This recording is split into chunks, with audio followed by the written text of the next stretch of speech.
ஒரு நிகழ்ச்சி இங்கே நடைபெறுகிறது என்று சொன்னால் மாற்றார் வியக்கத்தக்க அளவிற்கு இந்த நிகழ்ச்சி இங்கே நடைபெற்றுக் கொண்டிருக்கிறது. கடல் அலையா மக்கள் அலையா என்கின்ற அளவிற்கு நமது வெற்றி கழகத்துடைய தலைவர் இன்றைய முதலமைச்சர் அல்ல, என்றைக்கும் தமிழ்நாட்டின் நிரந்தர முதலமைச்சராக இருக்கிற தளபதிக்கு பின்னாலே இந்த கூட்டம் இன்றைக்கு இணைந்து பணியாற்றக்கூடியவர்களாக இங்கே வருகின்றிருக்கிறீர்கள். உங்களுக்கு வாழ்த்துக்களை தெரிவித்துக் கொள்கிறேன். இங்கே சில பேர் பேசுகிறார்கள், ஏன் இவர்கள் இங்கே வருகிறார்கள், துரோகிகளாக இருக்கிறார் என்று கேட்கிறார்கள். நான் ஒன்றை சொல்ல விரும்புகிறேன். துரோகம் எங்கே நடைபெற்றிருக்கிறது என்பதை நீங்கள் காண வேண்டும். திராவிட முன்னேற்ற கழகத்தோடு இணைந்து எடப்பாடி பழனிசாமி அவர் முதலமைச்சர் ஆகலாம் என்று கருதுகிற போதுதான் எல்லோருக்கும் கருத்து வேறுபாடு இங்கே ஏற்பட்டிருக்கிறது. தன்னுடைய பதவியை ராஜினாமா செய்துவிட்டு இன்றைக்கு வருகிறார் என்று சொன்னால் வெற்றி கழகத்துடைய தலைவர் தளபதியை நம்பினால் மட்டும்தான் நாடு வாழும், நாட்டு மக்கள் வாழ்வார் என்ற நம்பிக்கையோடு தான் இங்கே வருகின்றிருக்கிறார்கள். துரோகம் செய்தவர்கள் அங்கே இருக்கக்கூடும், நல்லவர்கள் இங்கே வந்திருக்கிறார்கள், அவளை வரவேற்கிறேன். ஏனென்று சொன்னால் நம்பிக்கை இங்கே இருக்கிறது, நாணயம் இங்கே இருக்கிறது, எதிர்காலம் இங்கே இருக்கிறது. தமிழ்நாட்டு மக்கள் அதிகமாக வாக்களித்து வெற்றி பெற்றிருக்கிற ஒரு இயக்கத்தை நீங்கள் எண்ணி பார்க்க வேண்டும். அந்த இயக்கம் ஆளுகிற நேரத்தில் எங்கோ தடுமாறுமா என்று எதிர்பார்த்து கொண்டிருக்கிற நரியை போல திராவிட முன்னேற்ற கழகத்தோடு பேசி முதலமைச்சராகலாம் என்று கனவு காணுகிற போது அதை தகர்த்தெறிய சக்தியாகத்தான் இங்கே நீங்கள் வந்திருக்கிறீர்களே தவிர காக்கின்ற காரணமாக இங்கே வருகின்றிருக்கிற உங்கள் அத்தனை பேருக்கும் எவ்வளவு நன்றி சொன்னாலும் வீடில்லை என்பதை நான் இந்த நேரத்திலே தெரிவித்துக் கொள்கிறேன். ஒரு இயக்கம் என்பது திராவிட இயக்கத்தின் வரலாற்றில் தந்தை பெரியார், பேரறிஞர் அண்ணா அவர்கள், அண்ணாவிற்கு பிறகு நம்முடைய மறைந்தும் மறையாம் நம் நெஞ்சங்களே வாழ்ந்து கொண்டிருக்கிற புனித தலைவர் புரட்சி தலைவர் எம்ஜிஆர் அவர்கள், அவருக்கு பின்னாலே நம்மை வாழ வைத்துக் கொண்டிருக்கிற இதயம் புரட்சி தலைவர் அம்மாவுடைய வழியிலே நின்றவர் நாம். நான் எதற்காக சொல்கிறேன் சொன்னால், நான் இன்றைக்கு சொல்லுகிறேன், துணிவோடு துணிந்து சொல்ல முடியுமா? எதிர்க்கட்சியிலே அங்கே இருக்கிற அனைத்து இந்திய அண்ணா திராவிட முன்னேற்ற கழகத்தில் இருக்கிற நண்பர்களை பார்த்து கேட்கிறேன். இன்றைக்கு என்னுடைய படத்தில் இருப்பது அம்மா படம் இங்கே இருக்கிறது. இதை அனுமதித்தவர் நம்முடைய வெற்றி கழகத்துடைய தலைவர் தளபதி தான்.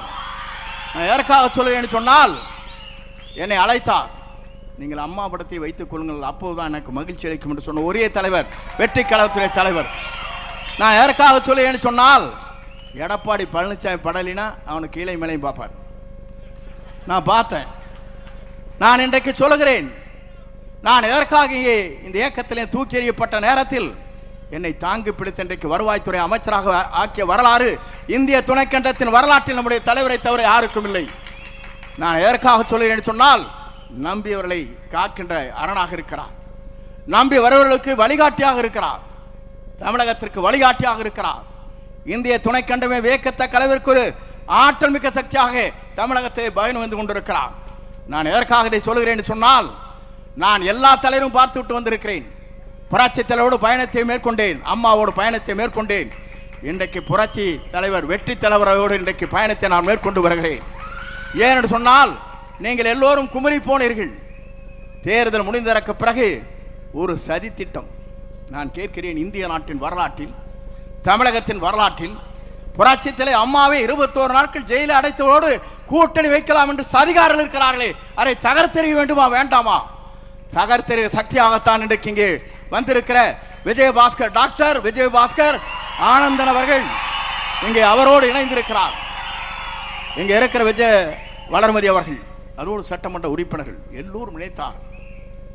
ஏன் நினைத்தார் என்று சொன்னால், துரோகம் இங்கே இல்லை, ஆனால் துரோகம் அங்கே இருக்கிறது. அதை அடையாளம் காட்டியவர் தான் இவர்கள். துரோகத்தை தகர்த்தெறிந்து விட்டு நல்ல தலைமையை ஏற்றுக்கொண்டு வந்திருக்கிறார்.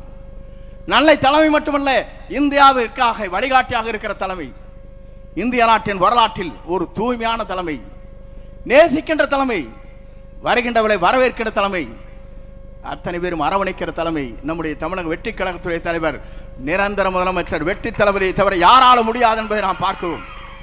நேற்று கூட ஒரு கூட்டம் நடந்தது. ஒரு 50-60 பேர் வயசானில் வச்சுட்டு அங்கே மகளிர் அணி மாவட்ட கூட்டம். என்னையா மாவட்ட கூட்டம்? இங்கே ஆர்ப்பரித்திருக்கிற இனங்களை நாங்கள் பார்க்கிறோம். ஓடுகின்ற பாம்பை முதிக்கின்ற இளைய வட்டாளம் இங்கே இருக்கிறது, அங்கே இருக்கிறவர்கள் தடுமாறி கொண்டிருக்கிறவர்கள் அங்கே இருந்தார்கள். நேற்றைய தினம் ஏதோ கூட்டம் நடத்தணும், தான் வாழ்க்கையிலே இருக்கணும். எதிர்க்கட்சியாகவே ஜாலியாக இருந்தார். அதையும் பிடிங்கி விட்டாச்சு மக்கள். தேசிய கொடி இல்லை, வீடும் இல்லை. கட்சிக்காரரை வச்சு கம்பெனி நடத்தான்னு பார்க்குறாரு. நான் இன்றைக்கு சொல்லுகிறேன், புரட்சி தலைவர் இருந்தது இயக்கம், புரட்சி தலைவர் அம்மா இருந்தது இயக்கம், எடப்பாடி பழனிசாமி ஒன்று இருக்குது கம்பெனி. மறந்து விடாதீர்கள், கார்பரேட் கம்பெனி. 10 பேர் அவருக்கு பின்னால் நிற்கிறார். அந்த கம்பெனியிலிருந்து இன்றைக்கு வெளிவந்திருக்கிறார்கள் மனிதநேயத்தோடு. இவர்கள் வரவேற்கிறேன், வாழ்த்துகிறேன். உங்கள் பயணங்கள் எங்களோடு வெற்றி பயணமாக அமையட்டும் என்று வாழ்த்தி, எல்லோரும் பேச வேண்டும், எல்லோரும் நலமாக இருக்க வேண்டும், நாடு நலமாக இருக்க வேண்டும், மக்கள் நலமாக இருக்க வேண்டும். புரட்சித் தலைவருடைய பயணத்திலே, புரட்சித் தலைவர் அம்மாவுடைய பயணத்திலே மேற்கொண்டிருக்கிற உங்களை போன்ற தொண்டர்கள் மனநிறைவோடு இருக்க வேண்டும். அதுதான் எங்களுடைய ஆசை. அந்த ஆசை கனவுகளை நிறைவேற்றுவதற்கு ஒரு பெரிய மகாநாடு இங்கே நடைபெற்றுக் கொண்டிருக்கிறது. இணைக்கின்ற இந்த விழா என்பது ஒரு வரலாற்றில் இடம்பெற்றிருக்கிற நிகழ்ச்சியாக இங்கே இருக்கிறது. இன்றைக்கு 54வது நாள். 9 என்று சொன்னாலே நவக்கிரகம் இருக்கின்ற 9 என்று சொல்வார்கள். அங்கே சனி பிடித்திருக்கிறது, இங்கே குரு இருக்கிறது. ஆகவே நீங்கள் கவலைப்பட தேவையில்லை. குருவை நீங்கள் நம்பி வந்திருக்கிறீர்கள், வெற்றியை காணுங்கள் என்று சொல்லி விடைபெறுகிறேன். நன்றி, வணக்கம். எனக்கு இதுக்கு பின்னால் சிஎம்மோட ஒரு ரிவ்யூ மீட்டிங் இருக்குது. ஆகவே வருகின்ற இருக்கிறவங்களை அத்தனை பேரும் நெஞ்சார மனதார வாழ்த்தி, அண்ணன் பொதுச் செயலாளர்கள் அவர்களுக்கு வரவேற்று பொன்னாடை போர்த்துவார்கள்.